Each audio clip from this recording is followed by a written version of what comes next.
कहते हैं कि सहाबा इकराम ने इमाम हुसैन का साथ क्यों ना दिया। ये एक एतराज़ के तौर पे पेश करते हैं। कहते हैं जी वो सिर्फ 72 क्यों शहीद हुए, सहाबा इकराम किधर थे। पहली बात ये बताएं, इमाम हुसैन और इमाम हसन क्या इन दोनों की औलाद मिल के 72 बन सकती थी? ऐनी औलाद उन्होंने दी नहीं सी। इमाम हुसैन के बेटों के ऊपर अभी मैं थोड़ी देर बाद गुफ्तगू करूँगा कि आपके बेटों के बारे में इख्तिलाफ है कि 2 थे कि 3 थे। इमाम हसन के एक बेटे हज़रत इमाम हसन मुसन्ना जिनसे आपकी नस्ल आगे चली, इसके अलावा एक बेटा इमाम कासिम जो करबला में शहीद हो गए, इसके अलावा भी 1-2 बेटे का जिक्र मिलता है। आप ये फ़र्ज़ कर लें कि इमाम हसन हुसैन दोनों की औलादें मिल के ज़्यादा से ज़्यादा 10 बेटे बन सकते थे। कितने बेटे? तो बाकी सारे कौन सा या सहाबा थे या सहाबा की औलादें थी, उन्होंने साथ दिया इमाम हुसैन का। लोग एतराज़ करते हुए ये कहते हैं नहीं इतने ज़्यादा लोग थे तो फिर इमाम हुसैन सिर्फ 72 क्यों थे। भाई अगर तो ये एतराज़ आपका उसूली एतराज़ है कि जो जो इमाम हुसैन के साथ नहीं गया हम उससे नफ़रत करेंगे, तो पहले नंबर पे आपको इमाम हसन के भाई हज़रत मोहम्मद बिन हनफिया रज़ी अल्लाह तआला अन्हु जो कि बड़े जलील क़द्र उलमा में जिनका शुमार होता है, आप फ़ातिमी सैयद नहीं थे, दूसरी वालदा से आपकी विलादत हुई मोहम्मद बिन हनफिया, और इतना मौला अली का उनसे प्यार था कि मौला अली पाक रज़ी अल्लाह तआला अन्हु अपनी सवारियों का ख़ास तौर पे ख्याल रखने का हुक्म मोहम्मद बिन हनफिया को देते, बड़ी मोहब्बत करते आपसे। और मोहम्मद बिन हनफिया से इमाम हुसैन ने मशवरा किया, इमाम हुसैन ने मोहम्मद बिन हनफिया से मशवरा किया और दीगर भी सहाबा इकराम से मशवरा किया, तो इन सब लोगों ने मना किया इमाम हुसैन को कि आप करबला की तरफ ना जाएं। उनमें एक नाम हज़रत मोहम्मद बिन हनफिया का है, फिर हज़रत उमर फ़ारूक के बेटे अब्दुल्ला बिन उमर, हुजूर के चचा के बेटे अब्दुल्ला बिन अब्बास, और हज़रत जाबिर, हज़रत अबू सईद, हज़रत अबू बकर बिन अब्दुर्रहमान बिन हारिस, और इस तरह दीगर शख्सियात ने इमाम हुसैन को जाने से मना किया। और इमाम हुसैन ने उनकी बात को माना, ठुकराया नहीं। माना कैसे वो मैं आगे जाके बताता हूँ। माना इस तरह कि ये सारी हस्तियाँ इमाम हुसैन को मना कर रही हैं जाने से कि आप इराक़ ना जाएं, आप वहाँ पे जाएंगे तो आपके भाई के साथ, इमाम हसन के साथ बेवफाई की थी कूफियों ने, मौला अली के साथ बेवफाई की थी कूफियों ने, इनकी घुट्टी में बेवफाई है, ये वफादार लोग नहीं हैं, आप ना जाएं। जी आज आपको ख़त लिख रहे हैं, कल को आपके साथ बेवफाई करेंगे। इमाम हुसैन ने त्रोड़े भर के भाई है देखो ए त्रोड़े भरचे ने उन्होंने खत्तां दे क्या इमाम असी यजीद का साथ नहीं देना, असी तुहाड़ा साथ देना है तो तुसी साढ़े कोल आओ, वरना क़यामत वाले दिन फिर असी तुहाड़ी अल्लाह के शिकायत ना मानी। इमाम हुसैन फरमाते बताओ मैं क्या करूं। वो मुझे कहते हैं कि हम यजीद के साथ नहीं, हम आपके साथ हैं, अगर आप नहीं आएंगे, हमारा साथ नहीं देंगे, हम क़यामत के दिन अल्लाह की बारगाह में आपकी शिकायत लगाएंगे। ये सारी बातें सुन के खत्तां दे परचे त्रोड़े वेख के भी मोहम्मद बिन हनफिया ने फरमाया कि इमाम जे तुसी गए तो ना मैं तुहाडे नाल जाना है, ना मेरे पुत्रा तुहाडे नाल जाना है। ये इमाम हुसैन का भाई कह रहा है, अहले बैत का बंदा कह रहा है। यानी ये तो इतराज़ करते हैं ना सहाबा इकराम के ऊपर। भाई मोहम्मद बिन हनफिया नौज़ बिल्लाह कोई अली के बेटे नहीं थे, वो क्या वो डरते थे तलवार से, क्या वो जंग से डरते थे? नहीं। क्यों मना कर रहे थे? भाई मना इसलिए कर रहे थे कि नबी पाक सल्लल्लाहु तआला अलैहि वसल्लम के दामाद सैयदना मौला अली से बेवफाई की थी उन्होंने, फिर हज़रत मौला अली के बेटे इमाम हसन से बेवफाई की थी कूफियों ने, इसलिए वो कहते थे कि आप ना जाएं। इमाम हुसैन ने ये जो जलील क़द्र शख्सियात थी इनकी बात को इस तरह माना कि आपने फरमाया ठीक है मैं पहले नहीं जाता, मैं पहले मुस्लिम बिन अकील को भेजता हूँ, अपने भाई को, चचा साहब भाई को भेजता हूँ, वो जाता है, वो जाके वहाँ की सूरत हाल देख कर मुझे बताएगा तो फिर मैं चला जाऊँगा।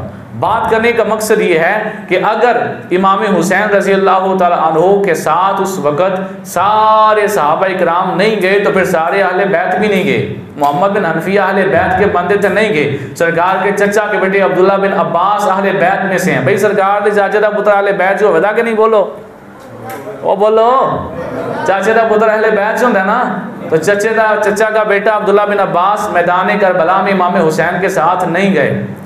नबी पाक सल्लल्लाहु तआला अलैहि वसल्लम के सारे सहाबा नहीं गए। वजह क्या थी, क्यों नहीं गए? वजह इसलिए थी इमाम हुसैन ने कोई ऐलान नहीं था कि यार लोगों सुनो मैं जिहाद करने जा रहा हूँ। जब कोई जिहाद करने जाता है तो अपनी बीवियों को साथ लेके नहीं जाता। इमाम हुसैन की फैमिली उनके साथ थी कि नहीं? साथ थी ना। तो क्या इमाम हुसैन ने ऐलान किया था लोगों सुनो मैं जिहाद करने जा रहा हूँ? कोई ऐलान था आपकी तरफ से?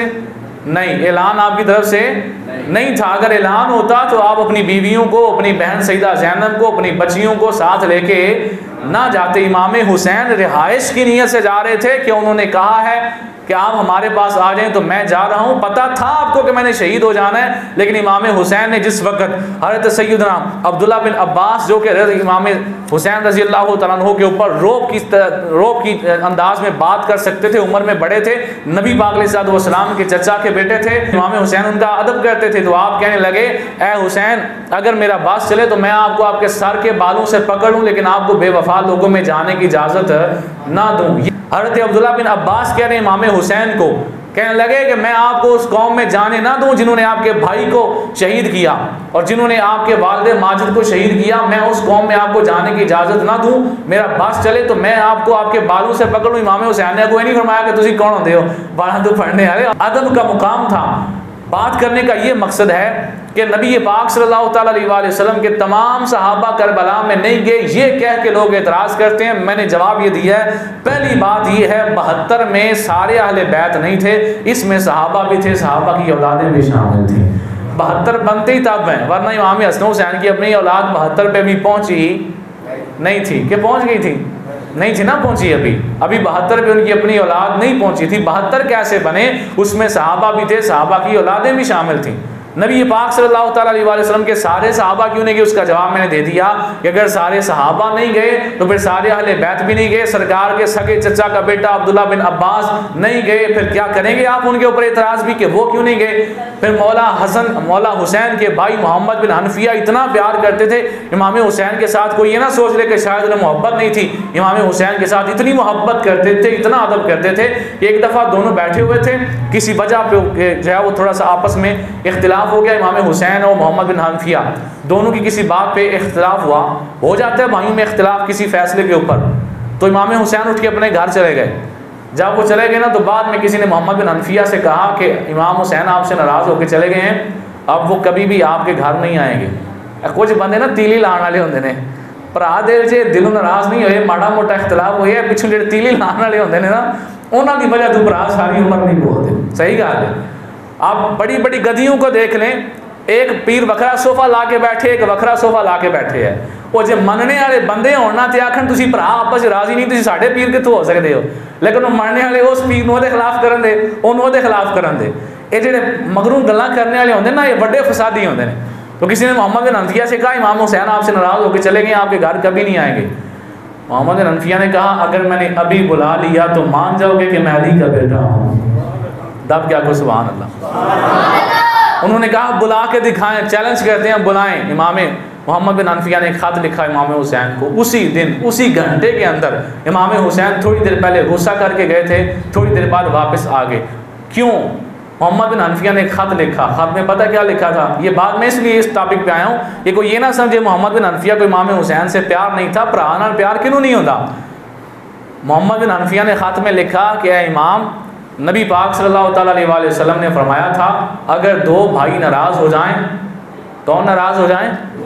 दो भाई नाराज़ हो जाएं तो सुलह करने के लिए जो पहले चल के जाएगा अल्लाह जन्नत में पहले उसे भेजेगा। इमाम आप हैं, जन्नत के सरदार आप हैं, पहल तुसी करो ना, फिर जन्नत से पहले तुसी जाना है, मैं तो तुम्हारे पीछे पीछे जाना है। इतनी मोहब्बत करते थे इमाम हुसैन के साथ। लेकिन चूंकि इमाम हुसैन की तरफ से ऐलान जिहाद नहीं था कि लोगों मैं जिहाद करने जा रहा हूँ मेरे साथ आओ। अगर इमाम हुसैन ऐलान जिहाद करके जाते तो अपनी फैमिली को साथ लेके ना जाते, फिर कोई सहाबी पीछे रहता, फिर आज ये लोग एतराज़ करते कि सहाबा साथ क्यों नहीं गए। जब इमाम हुसैन ने ये ऐलान ही नहीं किया कि मैं जिहाद करने जा रहा हूँ इमाम हुसैन की तरफ से, तो बाकायदा ये ऐलान था कि मुझे वो बुला रहे हैं कि यजीद के खिलाफ आप हमारे पास आएँ, अगर आप नहीं आएंगे हम क़यामत के दिन अल्लाह की बारगाह में आपकी शिकायत लगाएंगे। अब इस पस मंज़र में आपको समझ आ गई कि वाक़े करबला बयान करते हुए सहाबा पे तान नहीं किया जा सकता।